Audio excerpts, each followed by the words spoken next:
हरे कृष्ण मित्रों। तो आज हम आपको बताने वाले हैं कि भोग लगाते वक्त हमें कौन सा मंत्र बोलना चाहिए। एक छोटा सा मंत्र है जो आप सभी को कंठस्थ होना चाहिए। जब भी आप भगवान को नैवेद्य अर्पण करें, भगवान को जब आप भोग लगाते हैं तो आपको यह छोटा सा मंत्र अवश्य बोलना चाहिए। आइए भगवान नारायण का ध्यान करते हुए हम यह मंत्र कंठस्थ करते हैं। त्वदीयं वस्तु गोविंदम, त्वदीयं वस्तु गोविंदम, तुभ्यं समर्पयामि। हे प्रभु, आपका ही दिया हुआ, हे नारायण, आपका ही दिया हुआ मैं आपको ही अर्पण कर रहा हूँ। इसीलिए हे प्रभु, हे चतुर्भुज, जो भी आपके मुख के सामने हो वह प्रसन्नता से ग्रहण करें। इस प्रकार से भोग लगाते समय यह मंत्र बोलना चाहिए। हम आपको एक संत की कथा सुनाते हैं। एक संत थे, वह निमित्त गंगा स्नान के लिए जाया करते थे। जब वह गंगा स्नान के लिए जाते तो वह निमित्त यही देखते थे कि गंगा में तो सभी पापी आते हैं और अपने पापों को धोकर चले जाते हैं।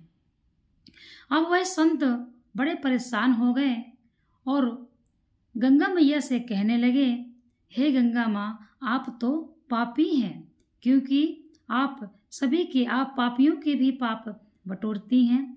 यहाँ पर पापी भी आकर के अपने पाप धो जाते हैं, इसलिए आप तो पापी हो गए। गंगा माँ कहने लगी, हे ऋषिवर, मैं पापी नहीं हूँ, मैं तो सभी पापों को लेकर के समुद्र को अर्पित कर देती हूँ। अब वह संत और परेशान हो गए और वह संत और भगवान समुद्र के पास जाकर कहने लगे, हे सागर, आप तो पापी हो, क्योंकि आपको गंगा माँ जो पाप अर्पित करती हैं वह आपके पास रहते हैं, इसलिए आप तो पापी हैं। सागर कहने लगा, हे भगवान, मैं तो पापी नहीं हूँ, मैं तो सभी पाप, जो मेरे पास जो पाप होते हैं, जो मुझे गंगा मैया पाप अर्पित करती हैं, वह सब भाप बनकर बादलों में उड़ जाते हैं। तब वह ऋषि और भगवान बादलों के पास गए और कहने लगे, आप तो पापी हैं, आपको समुद्र जो पाप देते हैं वह आपके पास हैं, इसलिए आप तो पापी हैं। बादल कहने लगे, हे प्रभु, हम कैसे पापी हुए, हम तो उसी भाप को जल बना करके पुनः पृथ्वी पर गिरा देते हैं और उसी जल से जो अन्न पैदा होता है वही मनुष्य खाता है।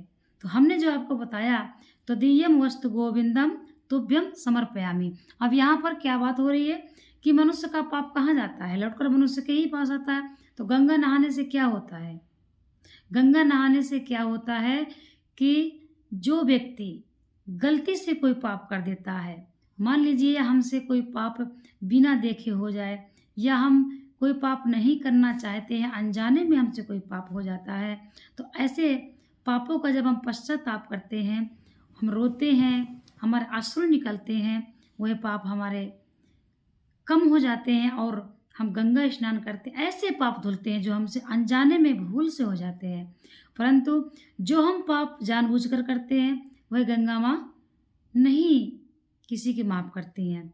इसीलिए जब पृथ्वी पर जल गिरता है उससे जो अन्न पैदा होता है, जैसे मानसिकता से अन्न उगाया जाता है, जैसी वृत्ति से अन्न उगाया जाता है, जैसा मनुष्य उगाता है वैसा ही मनुष्य खाता है, वैसे ही मनुष्य की भावना हो जाती है।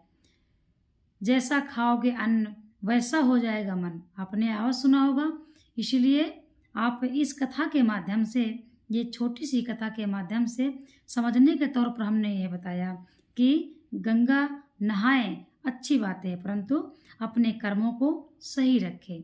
गंगा नहीं नहा पाते हैं कोई बात नहीं है, परंतु सबसे जो बड़ी प्रधानता है वह क्या है, अपने कर्म अच्छे होने चाहिए, व्यक्ति के कर्म अच्छे होने चाहिए। इसीलिए हम कहते हैं श्रीमद् भागवत गीता आप अवश्य पढ़ें, क्योंकि श्रीमद् भागवत गीता क्या है, हमें क्यों पढ़ना चाहिए और गीता से हमें क्या सीख मिलती है। श्रीमद् भागवत गीता कर्म का सिद्धांत है। तो जो कोई गीता पढ़ता है उसको यह ज्ञात हो जाता है कि मुझे कैसे कर्म करना चाहिए।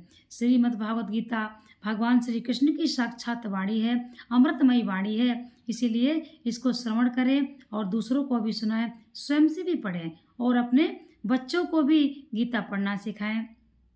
यदि आपके बच्चे गीता, रामायण, भागवत, अच्छे शास्त्र के ज्ञान की बातें ये सब नहीं पढ़ना चाहते हैं तो अपने बच्चों के हाथ में गीता दें और बोले, बच्चे ये गीता पढ़कर हमको सुनाए, हमारा सुनने का मन है।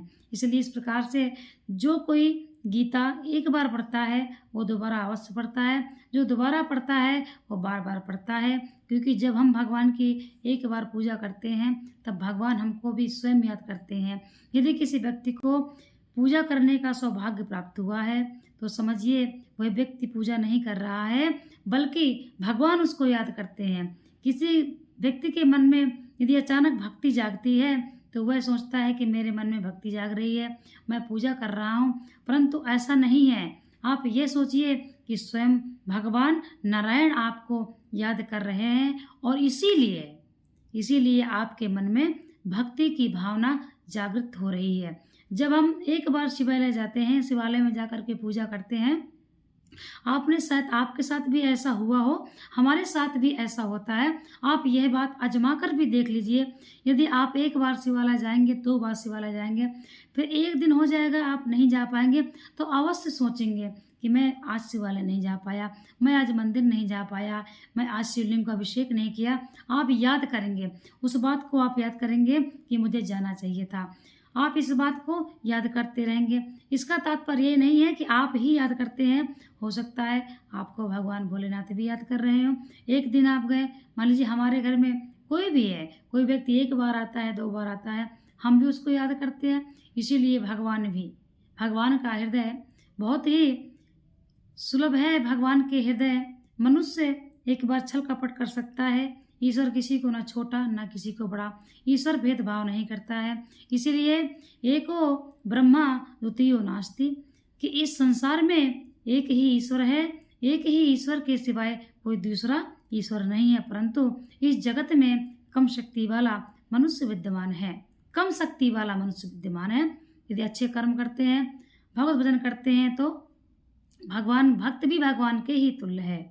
इसीलिए भक्ति करना सभी के लिए अनिवार्य है। ऐसा श्रीमद् भागवत गीता आप चाहे जिस हिंदू शास्त्र को पढ़िए, आपको सब में यही सीख मिलेगी। यदि आप गीता भागवत पढ़ लेते हैं तो शायद आपको यह ज्ञान हो जाएगा कि हम मृत्युलोक में किस लिए आए हैं, हम क्या कर रहे हैं, हमें क्या करना चाहिए, आखिर सत्यता क्या है। आखिर इतना हमको गीता से समझ में आ जाता है। और जिस व्यक्ति को ये समझ में आ गया, समझिए वह जीवन का रहस्य समझ जाएगा और अपने कर्मों का सुधार